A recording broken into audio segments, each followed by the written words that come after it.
शापित राजकुमार। अंतिम अध्याय आर्यन के बलिदान के बाद महल में एक अजीब सी शांति छा गई थी, लेकिन यह शांति केवल बाहरी थी। भीतर कुछ और ही खौफनाक घटित हो रहा था। सानवी हर रोज आर्यन की आत्मा को वापस लाने की प्रार्थना कर रही थी। उसकी उम्मीद अभी भी जिंदा थी कि आर्यन किसी न किसी तरह लौट आएगा। एक रात जब महल के गलियारों में सन्नाटा था, अचानक एक अजीब सी परछाई दिखाई दी। ये वही छाया थी जो पहले भी महल के रहस्यों से जुड़ी रही थी, लेकिन इस बार यह अधिक शक्तिशाली और भयानक लग रही थी। सानवी ने महसूस किया कि यह कोई आम आत्मा नहीं थी। यह कोई ऐसा था जो महल के पुराने राजों से वाकिफ था। महल के पुजारी ने बताया कि यह खन गोली मंतास्तामिक विगा अपनली पाद मास्तीब आदवेदु बाब छाया उस शापित आत्मा की थी जो आर्यन के बलिदान के बावजूद पूरी तरह मुक्त नहीं हो पाई थी। आर्यन ने शाप को खत्म किया, लेकिन यह छाया महल के अंधेरे में वर्षों से कैद रही है। इसे पूरी तरह मुक्त करने के लिए तुम्हें महल के सबसे गहरे हिस्से में जाकर वह आखिरी अनुष्ठान पूरा करना होगा, पुजारी ने सानवी से कहा।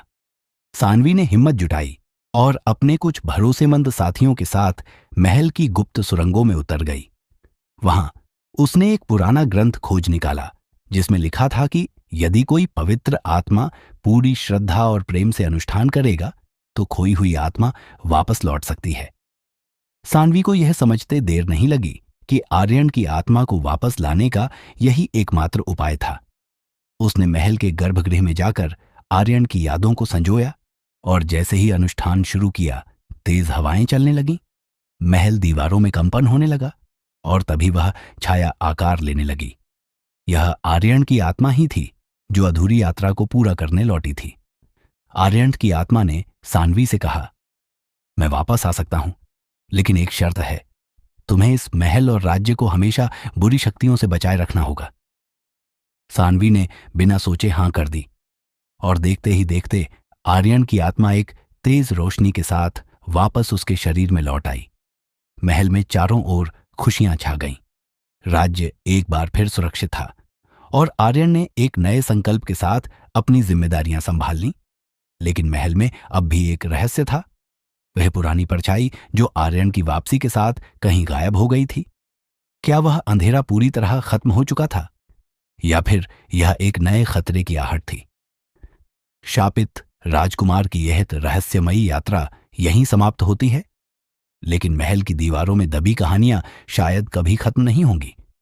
आर्यन और सानवी ने बुरी शक्तियों को हराकर राज्य को सुरक्षित कर लिया, लेकिन क्या सच में यह अंत था या फिर अतीत का कोई और रहस्य इंतजार कर रहा है?